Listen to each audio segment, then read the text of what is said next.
Oleh karena terdakwa melakukan tindak pidana yang terkait antara satu dengan lain, maka sesuai dengan ketentuan pasal 141 huruf B Undang-Undang Nomor 8 Tahun 1981 tentang hukum acara pidana atau KUHP, penuntut umum melakukan penggabungan perkara dan membuatnya dalam suatu surat dakwaan.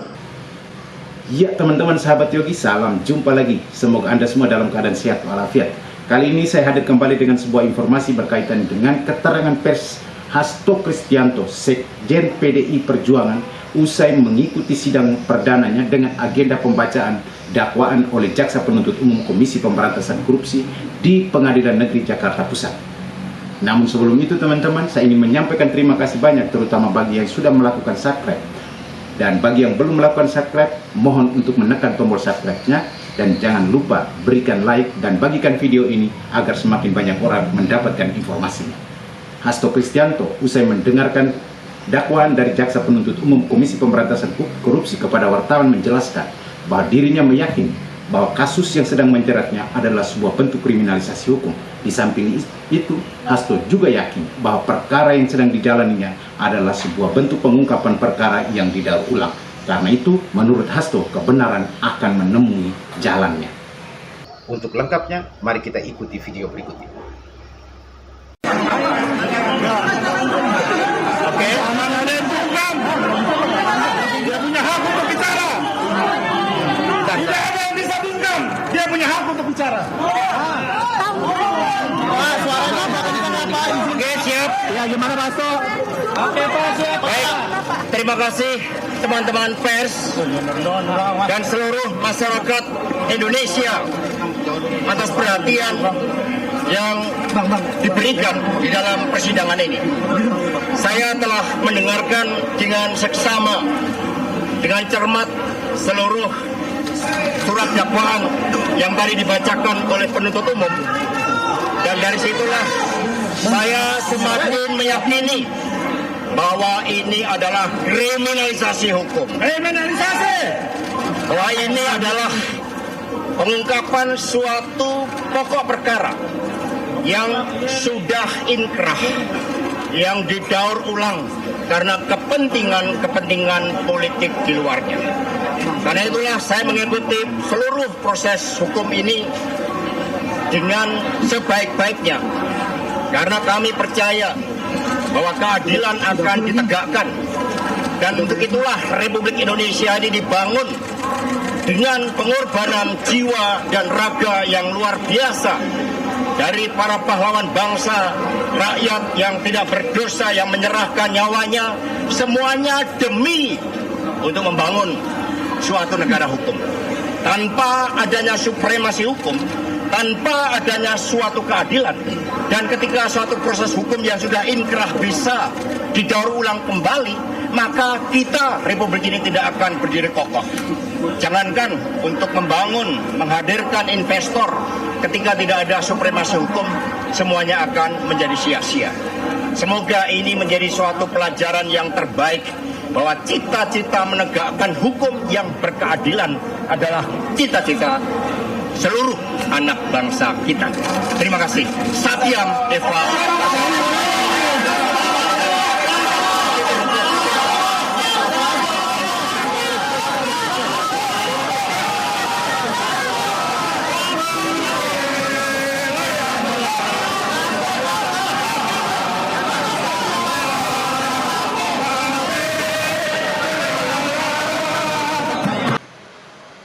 Oke teman-teman, dari pernyataan-pernyataan Hasto ini ada beberapa hal yang menarik untuk diberi catatan.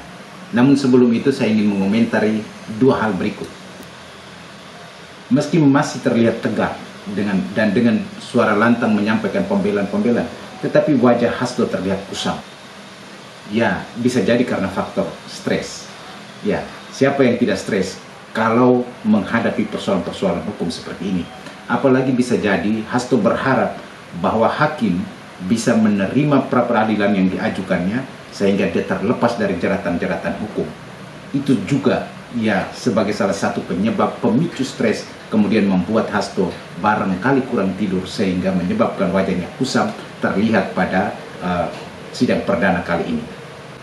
Kemudian yang kedua, seorang Roni Talapesi, pengacara sekaligus juru bicara PDI Perjuangan, mencak-mencak dengan nada yang sangat emosional, seperti memarahi orang agar memberi ruang untuk menyampaikan pembelaan-pembelaan diri di hadapan para wartawan.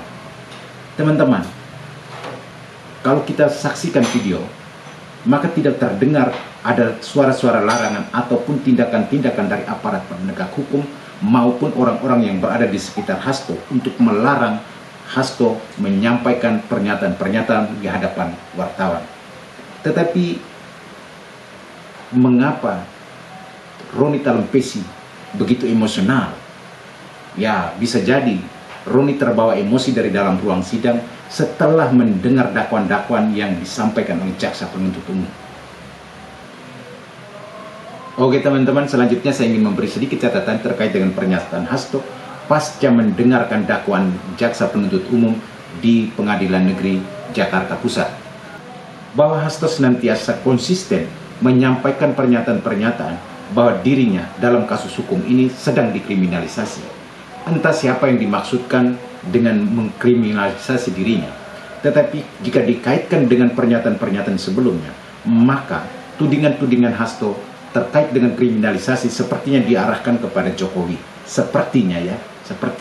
Pernyataan-pernyataan Hasto seperti ini membuat saya teringat kembali akan beberapa nama orang penting yang terlibat dalam kasus korupsi di waktu-waktu sebelumnya. Sebut saja sebagai contoh Ketua Umum Partai Golkar Setia Novanto, atau Sultan Batugana almarhum, atau Anas Urbaningrum, Joni Plate, dan beberapa nama orang penting lainnya.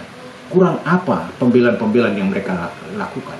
Kurang apa pernyataan-pernyataan yang mereka sampaikan, bahkan terkesan memframing untuk mencari simpati masyarakat dan menuding orang lain dengan sengaja menjatuhkan mereka atau menjebak mereka masuk dalam perkara itu.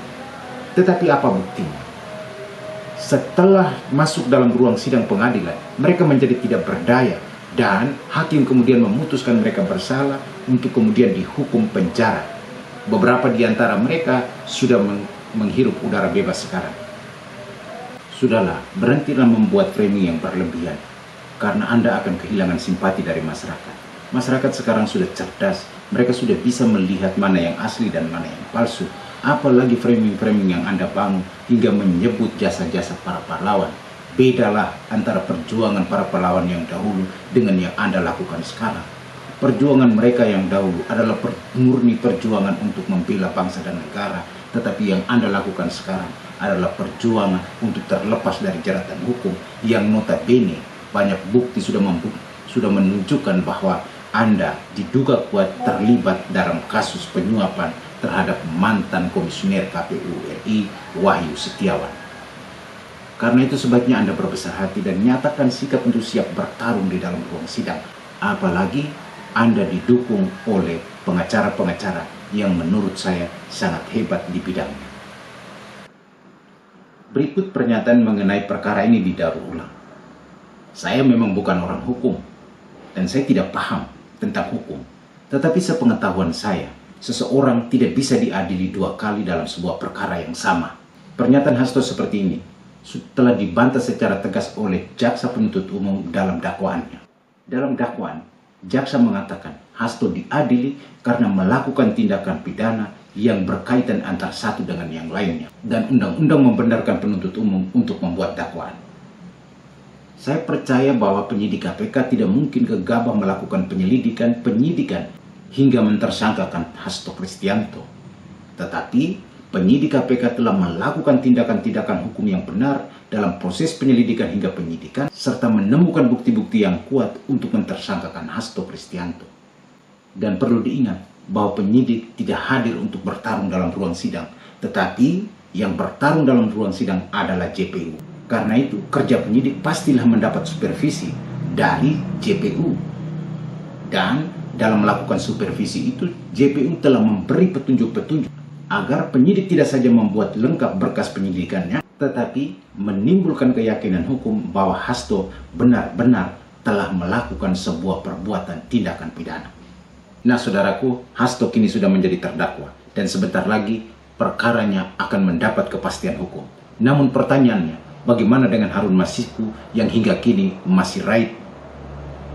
Melalui video ini, saya ingin mendorong, saya ingin mendesak pihak KPK, pihak kepolisian agar segera mencari dan menangkap Harun Masiku. Dan saya yakin, melalui Harun Masiku, perkara penyuapan terhadap mantan komisioner KPU, Wahyu Setiawan, akan dibuka secara terang benderang. Oke, sampai di sini jumpa kita, dan kita bertemu lagi di video selanjutnya.